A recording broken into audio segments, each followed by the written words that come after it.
ഓം പരാശരേശ്വരായ നമഃ. എല്ലാവർക്കും വണക്കം. ഒരു പ്രശ്നം വെക്കുന്ന സമയത്ത് പലപ്പോഴും ജ്യോതിഡറുകൾ പറയുന്ന അതാണ്, ഇന്ന ദിക്കിൽ നിന്നും നിന്റെ ശത്രു വന്നിരിക്കുന്നു. അത് പൊക്കമുള്ള ആളാണ്, ചതുരശ്രമായ മുഖമുള്ള ആളാണ്, അവൻ മാർഷൽ ആർട്ടുകൾ ചെയ്യുന്ന ആളാണ്, ചുവന്ന വസ്ത്രം സാധാരണയായി ധരിക്കുന്ന ആളാണ് എന്നൊക്കെ പറയുന്നത് കേൾക്കാം. ഇത് എങ്ങനെ പറയുന്നു, ഏത് ദിക്കിൽ നിന്നെന്ന് പറയുന്നു, എന്ത് സ്വഭാവമാണെന്ന് പറയുന്നു, അല്ലെ? ഇതൊക്കെ എങ്ങനെയാണ് കണക്കാക്കുന്നത്? അപ്പൊ നമുക്ക് ആദ്യമായിട്ട് ദിക്ക് എങ്ങനെ മനസ്സിലാക്കുന്നതെന്ന് നോക്കാം. അപ്പോൾ ദിക്ക് മനസ്സിലാക്കാനായിട്ട് ഗ്രഹങ്ങളുടെ ദിക്ക് കാരകത്വം നമുക്ക് അറിയേണ്ടതായിട്ടുണ്ട്. അപ്പൊ ഇന്ന് നമ്മൾ നോക്കാൻ പോണത് ഗ്രഹങ്ങളുടെ ദിക്ക് കാരകത്വമാണ്, ദിക്കുകളാണ്, ഗ്രഹ ദിക്കുകൾ.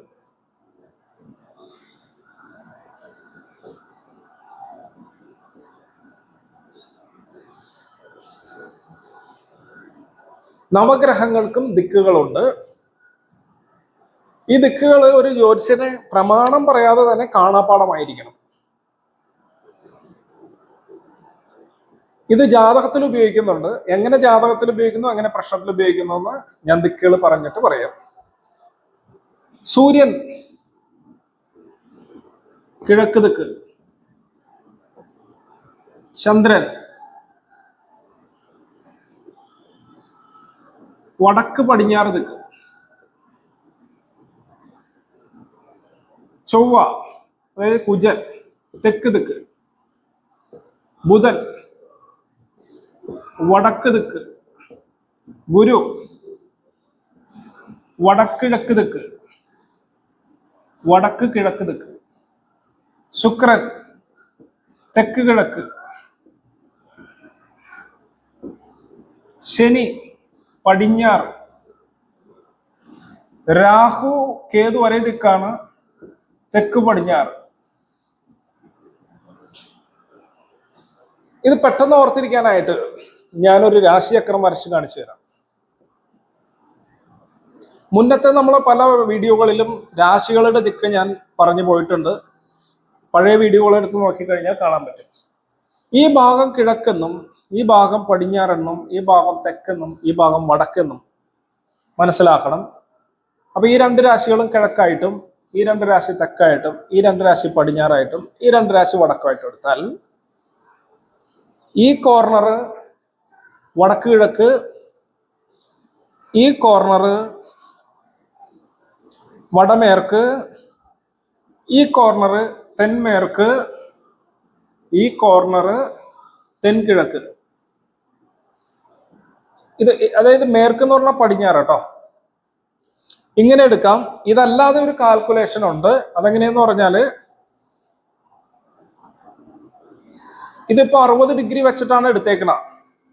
അതല്ലാതെ നമുക്ക് 8 ഗ്രഹങ്ങൾക്കായിട്ട് 1.5 രാശി വെച്ചിട്ട് വേണമെങ്കിൽ വീതിച്ചു കൊടുക്കുന്ന മെത്തേഡുകളൊക്കെ ഉണ്ട്. 1.5 രാശി എന്ന് പറഞ്ഞാല് 8 ഗ്രഹങ്ങൾക്ക് ഒരു രാശിയും 8 ഗ്രഹങ്ങൾക്ക് അര രാശിയും ആകുമ്പോൾ 12.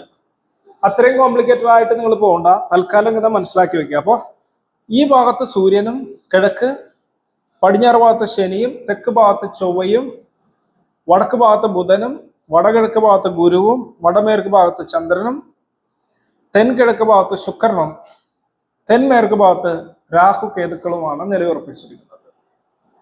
ഇത്തരത്തിൽ നോക്കുമ്പോൾ നമ്മളിപ്പോ ഒരു ജാതകം നോക്കി എങ്ങനെ വരൻ വരുന്ന ദിക്ക്, സാധാരണ പലപ്പോഴും ഞാൻ ഓഫീസിൽ ജാതകം നോക്കുമ്പോൾ പലരും ചോദിക്കാറുണ്ട്, മോൾക്ക് കല്യാണം ഏത് ദിക്കിൽ നിന്ന് വരും? അപ്പൊ രാശിയെ ആധാരമാക്കിയും ഭാവത്തെ ആധാരമാക്കിയും ഗ്രഹത്തെ ആധാരമാക്കിയും പറയേണ്ടി വരും. ഇപ്പൊ ഗ്രഹത്തെ ആധാരമാക്കി പറയുമ്പോൾ, ഉദാഹരണം, ഒരു മേഷലഗ്ന ജാതക, ശുക്രൻ തുലാം രാശിയിൽ ഇരിക്കുന്നു. ഇത് ആഴ്ചപെറ്റ ഗ്രഹമാണ്, സ്വക്ഷേത്രത്തിലാണ്. അങ്ങനെ ഇരിക്കുന്ന സമയത്ത് നമ്മൾ മനസ്സിലാക്കണം, ശുക്രൻ 7ാം ഭാവാധിപൻ ആയതുകൊണ്ട്, 7ാം ഭാവം എന്ന് പറഞ്ഞാൽ വിവാഹേ മദനാലോകെ ഭാര്യാഭർത്ത സമാഗമ ശയ്യ സ്ത്രീ സന്മ നഷ്ടാർത്ഥം മൈഥുനാനമി സപ്തമാൽ, വിവാഹത്തെ ചിന്തിക്കുമ്പോൾ 7ാം ഭാവം ആയതിനാൽ 7ാം ഭാവമായിട്ടുള്ള ശുക്രന്റെ ദിക്കായിട്ടുള്ള തെൻകിഴക്ക് ദിക്ക് തെൻകിഴക്ക് ദിക്കിൽ നിന്ന്, തെക്ക് കിഴക്ക് ദിക്കിൽ നിന്ന് വരൻ വരുമെന്ന് നമ്മൾ മനസ്സിലാക്കണം. നമുക്ക് അങ്ങനെ പറയുകയും ചെയ്യാം, ഈ ദിക്കിൽ നിന്നിട്ടായിരിക്കും വരൻ വരാൻ സാധ്യത. ഇത് പ്രശ്നത്തിൽ എങ്ങനെ എടുക്കുമെന്ന് നോക്കാം. പ്രശ്നം വെക്കുന്ന സമയം, സപ്പോസ് നമ്മൾ ഒരു വൃശ്ചികരാശി ലഗ്നം കിട്ടി, ഉദയം വൃശ്ചികരാശി കിട്ടി.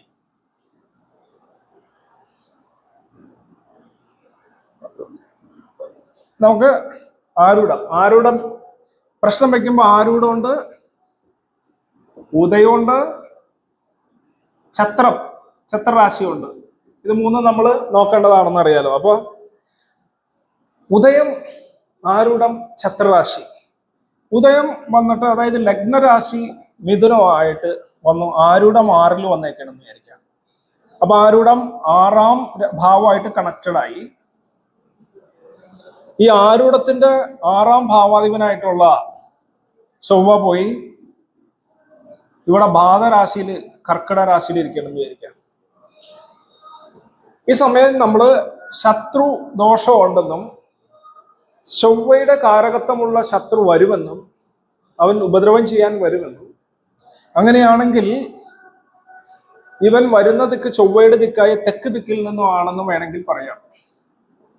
ഇത് ഇത്രയൊന്നുമല്ല പറയുന്നത്, വിശദീകരിച്ച് പ്രശ്നം വെക്കുമ്പോൾ ഇത്ര പൊക്കം, ഇത്ര സ്വരൂപം, ഇന്ന പണി ചെയ്യുന്ന ആള്, ഇന്ന ദിക്കിൽ താമസിക്കുന്ന ആള്, അവൻ നമ്മളെ കാണാനായിട്ട് ഇന്ന ദിക്കിൽ നിന്ന് വരാൻ സാധ്യതയുണ്ട്, നമ്മൾ ഇന്ന ദിക്കിൽ വെച്ച് കാണും, ഇന്ന കാര്യത്തിന്റെ കാരണം കൊണ്ടായിരിക്കും നിങ്ങൾ തമ്മിൽ പ്രശ്നമുണ്ടായിട്ട് കലഹം വന്നിരിക്കുന്നത്.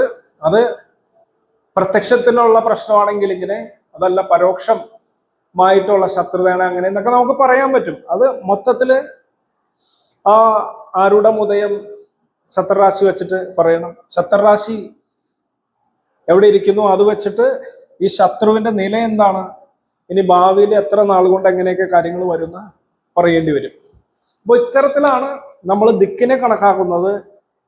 ഈ വക കാര്യങ്ങൾ കാണുമ്പോൾ നിങ്ങൾക്ക് ഒരു ബേസിക് ഐഡിയ കിട്ടും. ഡീപ്പായിട്ട് ഞാൻ ഒരു ശതമാനമൊക്കെ എനിക്ക് ഇതിലൂടെ പറയാൻ പറ്റുക. ഡീപ്പായിട്ട് അറിയണമെങ്കിൽ ശരിയായ രീതിയിൽ തന്നെ പഠിക്കേണ്ടതായിട്ട് വരും. നമ്മൾ ജസ്റ്റ് പ്രമാണം പഠിച്ചുകൊണ്ട് മാത്രം കാര്യമില്ല. നമുക്കിത് കാണാപ്പാഠമായിട്ട് ഒറ്റ നോട്ടത്തില് ഗ്രഹങ്ങളെയും ഗ്രഹങ്ങളുടെ ദിക്കിനെയും ശത്രു മിത്ര ബന്ധങ്ങളെയും ഭാവങ്ങളെയും കാരകത്വത്തെയും ഒരൊറ്റ നോട്ടത്തിൽ നമുക്ക് അറിയുമ്പോഴാണ് നമുക്ക് ബലം പറയാനായിട്ട് സാധിക്കുക. ഇനിയും ഡീപ്പായിട്ട് പോകുമ്പോൾ പ്രിൻസിപ്പിൾസ് കൂടുതൽ വരും. വിധികളുണ്ടെങ്കിൽ വിധി വിലക്കുകളുണ്ട്. നമ്മൾ എത്രത്തോളം വിധികൾ പഠിക്കുന്നു, എത്രത്തോളം കാരകത്വം പഠിക്കുന്നു, എത്രത്തോളം വിധികളോടൊപ്പം വിധി വിലക്ക് പഠിക്കുന്നതനുസരിച്ചിട്ടായിരിക്കും നമുക്ക് ബലം പറയാൻ പറ്റുക. മറ്റുള്ളവന്റെ ബലം മാത്രം പറഞ്ഞാൽ പോരല്ലോ, നമ്മുടെ ബലം പറയുമ്പോഴും ശരിയായി വരണ്ടേ.